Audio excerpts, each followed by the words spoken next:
जम्मू कश्मीर में उमर अब्दुल्ला सरकार का 1 साल पूरा हो चुका है और अब सवाल उठ रहा है कि क्या सरकार पर्यटन क्षेत्र को पटरी पर ला पाई है। पहलगाम आतंकी हमले के बाद घाटी की पर्यटन अर्थव्यवस्था को गहरा झटका लगा है। पर्यटन जो राज्य के जीडीपी में लगभग 7 से 10% योगदान देता है, उस पर बुरा असर पड़ा। सरकार ने कई कदम उठाने के दावे किए, लेकिन जमीनी हालात कुछ और ही कहानी बयां करती है। न तो पर्यटकों की आमद में सुधार दिखा और न ही पर्यटन से जुड़ी उम्मीदों को नई उड़ान मिली है।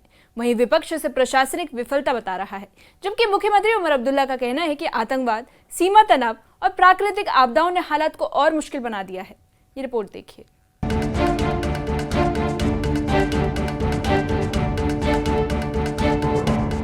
पहलगाम आतंकी हमले ने जम्मू कश्मीर के पर्यटन को झकझोर कर रख दिया है।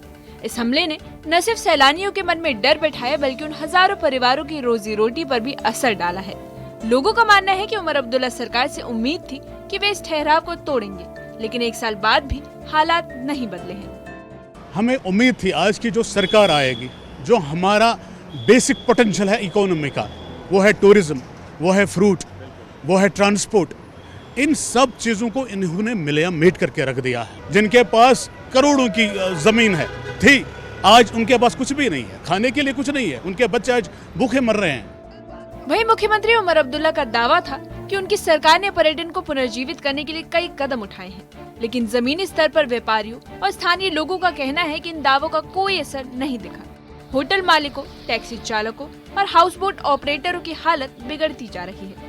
उनका कहना है कि विकास योजनाएं सिर्फ कागज पर है, हकीकत में सैलानियों की कमी से घर चलाना मुश्किल हो गया है। तो उम्मीद थी इस सरकार से कि अपनी जम्मू कश्मीर का अब चीफ मिनिस्टर बना, हमें कुछ फ़ायदा मिले, हमें टूरिज़्म को थोड़ा बढ़ावा मिले, लेकिन सारे खोखले दावे, न हमें टूरिज़्म मिला। उसके बाद जब ये पहलगाम का हमला हुआ सर, उसके बाद तो बिल्कुल ठप से ठप है, न हमारे घोड़े चल रहे, न खचरे हमारे चल रहे, बिल्कुल सारा कारोबार ठप है सर। पहलगाम जो कभी गर्मियों में सैलानियों से गुलजार रहता था, अब वीरान पड़ा है। पिछले सालों में रिकॉर्ड पर्यटक आगमन देखने वाले इस इलाके में अब बाजार सूने हैं। स्थानीय गाइड्स का कहना है कि सरकार ने न तो बुनियादी ढांचे पर काम किया और न ही प्रमोशन पर। चाहे मतलब छोटे जवान थे, कोई भी था, गाड़ी लेके टूरिज्म में आके इन्वेस्ट किया टूरिज्म पे और बोला कि नहीं कमाई होगी, बेरोज़गारी ख़त्म होगी कश्मीर की। बट उसके बाद जब ये सब कदम उठा के मतलब लोगों ने ये स्टार्ट किया तो ये सब हो गया, उन पे भी बहुत ज़्यादा इफेक्ट पड़ा। तो ये मतलब मैं उनसे रिक्वेस्ट कर रहा हूँ कि जो भी बाहर के लोग हैं, उनसे रिक्वेस्ट कर रहा हूँ, आप कश्मीर विज़िट कीजिए। जो भी हुआ आपकी मदद चाहिए, आप इतना कह सकते हैं, आपसे रिक्वेस्ट कर सकते हैं, आप विज़िट कीजिए, आपके साथ ऐसा कुछ नहीं होगा। पहलगाम जैसे पर्यटन स्थल भी इसी हालत में है। कारोबारियों का कहना है कि चुनाव से पहले बड़े बड़े वादे किए गए थे, लेकिन हकीकत में कुछ नहीं बदला। पर्यटन ढांचा जस का तस है, निवेश घट गया है और रोजगार के अवसर सीमित हो गए हैं। स्थानीय लोगों का कहना है कि सरकार ने इंडस्ट्री स्टेटस का जो वादा किया था, वो सिर्फ भाषणों तक सिमट कर रह गया है। यहाँ के होटेलियर्स, यहाँ के घोड़े वाले, यहाँ के ड्राइवर, यहाँ के जो भी इस सन्नत से मुंसलिक जो भी अफराद हैं, चाहे वो छोटे से लेकर बड़े तक, वो काफ़ी मुतासिर रहे। और ऐसे में सरकार ने भी कोशिशें की कि सियाहत को मामूल की पटरी पे लाया जाए, लेकिन लोग जो हैं वो काफ़ी नाउम्मीद रहे। इस बीच चूँकि जो टूरिज़्म बहाल होना चाहिए था, वो बहाल नहीं हो पाया और स्ट्रीमलाइन करने की कोशिश की गई, लेकिन किसी हद तक जो है उसमें कामयाबी मिली है। लेकिन लोग उम्मीद जाहिर कर रहे हैं कि सरकार इसमें दिलचस्पी लेगा।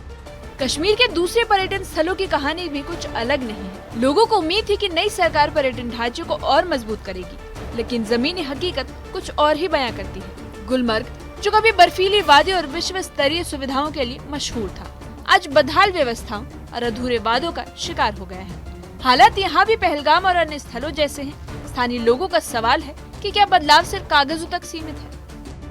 विपक्षी दलों ने उमर सरकार पर पर्यटन मोर्चे पर विफल रहने का आरोप लगाया है। बीजेपी और पीडीपी ने कहा कि सरकार विफल प्रशासन का प्रतीक बन गई है।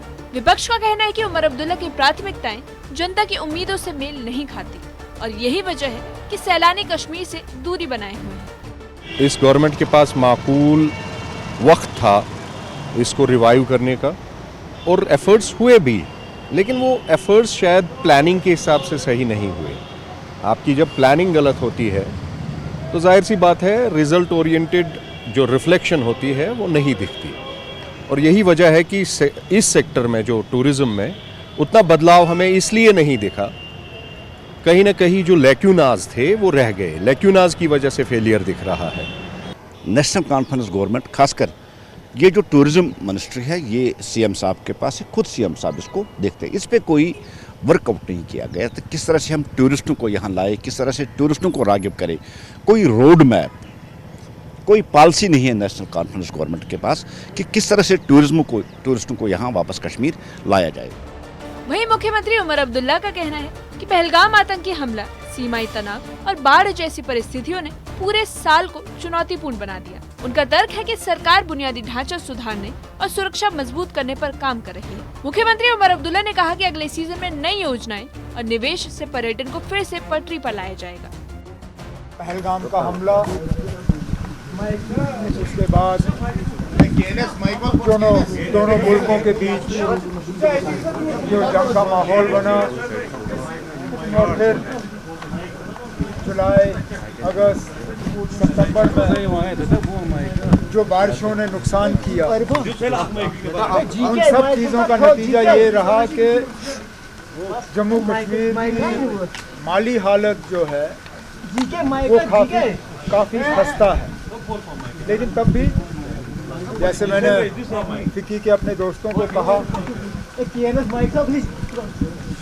सारा अंधेरा अंधेरा नहीं है, अंधेरे में भी कई जगहों पे रोशनी की किरण नज़र आ रही है। और उसी चीज़ को सामने रखते हुए हम जम्मू कश्मीर के लोगों की खिदमत कर रहे हैं।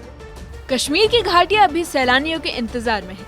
कारोबारियों की निगाहें अब सरकार पर टिकी है कि शायद इस बार कोई ठोस कदम उठे। उमर अब्दुल्ला सरकार का पहला साल वादों और चुनौतियों में बीत गया, पर उम्मीदें अब भी बाकी है। जम्मू कश्मीर की इकॉनमी की रीढ़ की हड्डी यानी कि टूरिज्म इंडस्ट्री को बूस्ट करने में जहां सरकार की कारकर्दगी पर आज सवालिया निशान लग रहा है, वही लोगों को उम्मीद है कि आइंदा वक्त में सरकार एक कॉम्प्रहेंसिव पॉलिसी यानी कि मुनज़्ज़म पॉलिसी लेके सामने आएगी, ताकि जो डिरेल्ड सेक्टर है टूरिज्म का उसको बूस्ट किया जाए और उसको वापस पटरी पर लाया जा सके। और साथ ही साथ जहाँ वज़ीर आला उमर अब्दुल्ला खुद अपनी इन कमियों का दिफा कर रहे हैं और कहते हैं कि ये जो साल रहा है ये काफ़ी चैलेंजिंग सिचुएशन रही इस साल में, और साथ ही साथ लोग या फिर पॉलिटिकल अपोनेंट्स की अगर हम बात करेंगे वो लगातार उमर अब्दुल्ला वाली जो सरकार है उसको निशाना बना रहे हैं और चाहते हैं कि एक मुनज़्ज़म पॉलिसी के साथ उमर अब्दुल्ला की क़यादत वाली सरकार सामने आए, ताकि कश्मीर की इस जो अहम तरीन सन्नत है टूरिज़म इंडस्ट्री, इसको बचाया जा सके और ज़्यादा से ज़्यादा टूरिस्ट को यहाँ की तरफ राग़िब किया जा सके। आफाक शाह के साथ न्यूज़ 18 के लिए श्रीनगर से मुदस्सर कादरी। पर्यटन क्षेत्र से जुड़े लोगों का कहना है कि उमर अब्दुल्ला सरकार ने वादे तो बहुत किए, लेकिन उन पर अमल नजर नहीं आया। पहलगाम और गुलमर्ग जैसे प्रमुख स्थलों पर पर्यटकों की संख्या में भारी गिरावट से स्थानीय लोगों की रोजी रोटी पर प्रभाव पड़ा है। विपक्ष जहां सरकार को फेल्ड एडमिनिस्ट्रेशन करार दे रहा है, वहीं मुख्यमंत्री उमर अब्दुल्ला का दावा है कि आने वाले समय में पर्यटन को फिर से मजबूत किया जाएगा। लेकिन जमीनी सच्चाई ये है कि एक साल बीत जाने के बाद भी न तो पर्यटन को उद्योग का दर्जा मिल पाया और न ही युवाओं के लिए रोजगार के रास्ते खुले हैं। अब देखना यह होगा कि क्या उमर सरकार अपने दूसरे साल में इस उम्मीदों के सफर को नई दिशा दे पाती है या नहीं।